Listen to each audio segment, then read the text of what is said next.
Hi friends, అందరికీ నమస్కారం. Welcome to Sukriti's home. Vaikuntha Ekadashi రోజు కానీ లేదా మిగతా ఏకాదశుల్లో కానీ స్వామివారికి నైవేద్యంగా గోధుమ రవ్వ పాయసం సమర్పిస్తే చాలా మంచిది. ఏకాదశి రోజున బియ్యంలో మురా అనే రాక్షసుడు ఉంటాడు. అందుకే స్వామివారికి సమర్పించే నైవేద్యంలో కానీ లేదా మనం తినేటప్పుడు కానీ బియ్యంకి సంబంధించిన పదార్థాలు కానీ తినకూడదు. అందుకే గోధుమ రవ్వ పాయసం కానీ లేదా పెసరపప్పు పాయసం కానీ స్వామివారికి సమర్పిస్తే చాలా మంచిది. అలాగే గోధుమ రవ్వ పాయసం చేసుకోవడం చాలా తేలిగ్గా అయిపోతుంది. ఈరోజు వీడియోలో చాలా తేలిగ్గా గోధుమ రవ్వ పాయసం చేయడం ఎలానో చూపించబోతున్నాను. గోధుమ రవ్వ పాయసం చాలా టేస్టీగా ఉంటుంది. మనం నైవేద్యంగానే కాకుండా ఎవరైనా గెస్టులు వస్తే వెంటనే స్వీట్ చేయాలనుకుంటే చేసేయచ్చు. ఇంకా లేట్ చేయకుండా పాయసం ఎలా తయారు చేసుకోవాలో చూసేద్దాం. ముందుగా స్టవ్ మీద ఒక కడాయి కానీ గిన్నె కానీ పెట్టుకొని దానిలో 1 టేబుల్ స్పూన్ వరకు నెయ్యి వేసుకోవాలి. నెయ్యి హీట్ అయిన తర్వాత జీడిపప్పులు వేసుకొని ఫ్రై చేసుకోవాలి. అలాగే మీకు ఇంట్రెస్ట్ ఉంటే బాదం పప్పులు కూడా యాడ్ చేసుకోవచ్చు. జీడిపప్పులు ఫ్రై అవ్వడానికి కొంచెం టైం పడుతుంది కాబట్టి ఫస్ట్ జీడిపప్పులు వేసుకొని కొంచెం ఫ్రై అయిన తర్వాత కిస్మిస్ వేసుకొని ఫ్రై చేసుకోవాలి. ఏకాదశి రోజు ఉపవాసం చేయాలి అనుకునేవారు ఆరోగ్యరీత్యా కొంతమంది ఉండలేరు. అటువంటి వారు బియ్యంతో సంబంధించిన పదార్థాలు కానీ తినకుండా ఇలా గోధుమ రవ్వతో చేసిన పాయసం తినవచ్చు. ఇవన్నీ ఫ్రై అయిన తర్వాత తీసి పక్కన పెట్టుకొని ఇప్పుడు ఇదే బాండీలో ఇంకొక టేబుల్ స్పూన్ నెయ్యి వేసుకొని ఇందులో ఒక పావు కప్పు వరకు గోధుమ రవ్వ తీసుకుంటున్నాను. ఇక్కడ గోధుమ రవ్వ మీరు ఎలా తీసుకుంటారో దాన్ని బట్టి పాలు పంచదార తీసుకోవాల్సి ఉంటుంది. నేనైతే ఈరోజు చాలా కొంచెం చేస్తున్నాను, పావు కప్పు మాత్రమే చూపిస్తున్నాను. గోధుమ రవ్వ చాలా ఫాస్ట్గా ఫ్రై అయిపోతుంది. ఇది ఫ్రై అయిపోతే రవ్వ మీద మొత్తం వైట్గా వచ్చేస్తుంది. అప్పటి వరకు లో ఫ్లేమ్ పెట్టుకొని ఫ్రై చేసుకోవాలి. జస్ట్ ఒక 2-3 మినిట్స్లో ఫ్రై అయిపోతుంది. ఇది ఫ్రై అయిన తర్వాత దీన్ని పక్కన పెట్టుకొని పాలు కాచి ఆ పాలల్లో ఫ్రై చేసుకున్న గోధుమ రవ్వను వేసుకోవచ్చు.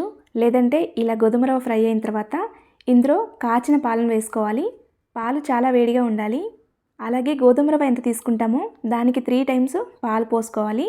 నేను ఈ గ్లాస్తో హాఫ్ గ్లాస్ గోధుమ రవ్వ తీసుకున్నాను, అందుకే 1.5 గ్లాస్ పాలు పోసుకున్నాను. ఒకవేళ పాయసం చాలా లూజ్గా ఉండాలి అనుకుంటే ఇంకొక హాఫ్ గ్లాస్ పాలు పోసుకోవచ్చు. ఇలా వేడి చేసిన పాలు పోయటం వలన మనం స్టవ్ ఆఫ్ చేసిన తర్వాత కూడా బాగా గట్టిగా అవ్వకుండా పాయసం మనం స్టవ్ ఆఫ్ చేసినప్పుడు ఎలా ఉంటుందో ఆ తర్వాత కూడా అలాగే ఉంటుంది. అలాగే గోధుమ రవ్వ ఎంత తీసుకుంటామో దానికి కొంచెం తక్కువ పంచదార వేసుకోవాలి. ఒకవేళ స్వీట్ ఎక్కువగా ఉండాలి అనుకుంటే గోధుమ రవ్వ ఎంత తీసుకుంటారో పంచదార కూడా అంత వేసుకోవచ్చు. అలాగే పంచదార ప్లేస్లో బెల్లం కూడా వేసుకోవచ్చు. గోధుమ రవ్వ ఉడికే వరకు ఒక 2-3 మినిట్స్ ఉడికించుకోవాలి. ఒక 2-3 మినిట్స్ తర్వాత మీరు పట్టుకొని చూసినా అర్థమైపోతుంది, గోధుమ రవ్వ సాఫ్ట్గా అయిపోతుంది. మనం స్టవ్ మీద ఒక పక్క గోధుమ రవ్వను వేయించుకుంటూ ఒక పక్క పాలు వేడి చేసుకుంటే చాలా ఫాస్ట్గా అయిపోతుంది. జస్ట్ ఒక 5-10 మినిట్స్లో మనం పాయసం చేసేయచ్చు.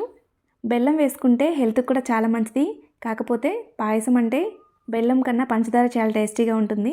చివరిలో కొంచెం యాలకుల పొడి కూడా వేసుకొని మిక్స్ చేసుకోవాలి. ఒక్క ఏకాదశి రోజే కాకుండా మనం ఎప్పుడు పాయసం చేయాలన్నా సరే సేమియా పాయసం కాకుండా ఒకసారి గోధుమ రవ్వ పాయసం ట్రై చేయండి, చాలా బాగుంటుంది. రవ్వ మొత్తం ఉడికిన తర్వాత మనం ఫ్రై చేసి పెట్టుకున్న డ్రై ఫ్రూట్స్ని అలాగే కొంచెం నెయ్యి వేసుకొని మొత్తం మిక్స్ చేసుకోవాలి. ఇక్కడ నెయ్యి వేసుకోవాలనుకుంటే వేసుకోవచ్చు, లేదంటే వదిలేయచ్చు. ఎందుకంటే మనం ఆల్రెడీ డ్రై ఫ్రూట్స్ వేయించేటప్పుడు గోధుమ రవ్వ వేయించేటప్పుడు నెయ్యి వేసుకున్నాం కాబట్టి చివరిలో వేసుకోకపోయినా పర్వాలేదు, కానీ టేస్ట్ చాలా బాగుంటుంది. ఇలా మొత్తం గోధుమ రవ్వ ఉడికిపోతే స్టవ్ ఆఫ్ చేసేసుకోవడమే. ఒకవేళ పాయసం చాలా లూజ్గా అవ్వాలి అనుకుంటే ఇంకొక హాఫ్ గ్లాస్ పాలు ఇప్పుడైనా యాడ్ చేసుకోవచ్చు. పాయసం రెడీ అయిపోయిందండి, స్టవ్ ఆఫ్ చేసుకోవడమే. సూర్యభగవానుడికి కూడా గోధుమ రవ్వ పాయసం అంటే ఎంతో ప్రీతికరము. అందుకే మనం ఆదివారాల్లో కూడా సూర్యభగవానుడికి ఇలా గోధుమ రవ్వ పాయసం చేసి సమర్పించవచ్చు. అలాగే ప్రతి ఏకాదశికి కూడా గోధుమ రవ్వ పాయసం సమర్పిస్తే చాలా మంచిది. మన ఛానల్లో ఆల్రెడీ ముక్కోటి ఏకాదశి ఎప్పుడు వచ్చింది, పూజా విధానం గురించి వీడియోస్ షేర్ చేశాను. ఆ వీడియోస్లో గోధుమ రవ్వ పాయసం సమర్పించాలి అని చెప్తే కొంతమంది మెసేజ్ చేశారు ఎలా తయారు చేసుకోవాలి అని. అందుకే ఈ వీడియో ద్వారా షేర్ చేశాను. వైకుంఠ ఏకాదశికి సంబంధించిన లింక్స్ అన్నీ కూడా డిస్క్రిప్షన్లో ఇస్తున్నాను. మీకు ఏమైనా ఇంట్రెస్ట్ ఉంటే ఒకసారి చెక్ చేయండి. ఈ వీడియో మీలో కొంతమందికైనా యూజ్ అవుతుంది అనుకుంటున్నాను. అలాగే ఈ వీడియో మీకు నచ్చింది అనుకుంటున్నాను. ఈ వీడియో కానీ మీకు నచ్చినట్లయితే లైక్ చేయండి, మీ స్నేహితులకి బంధువులకి షేర్ చేయండి. మరిన్ని వీడియోస్ కోసం మన ఛానల్ సబ్స్క్రైబ్ చేసుకోండి. ధన్యవాదములు.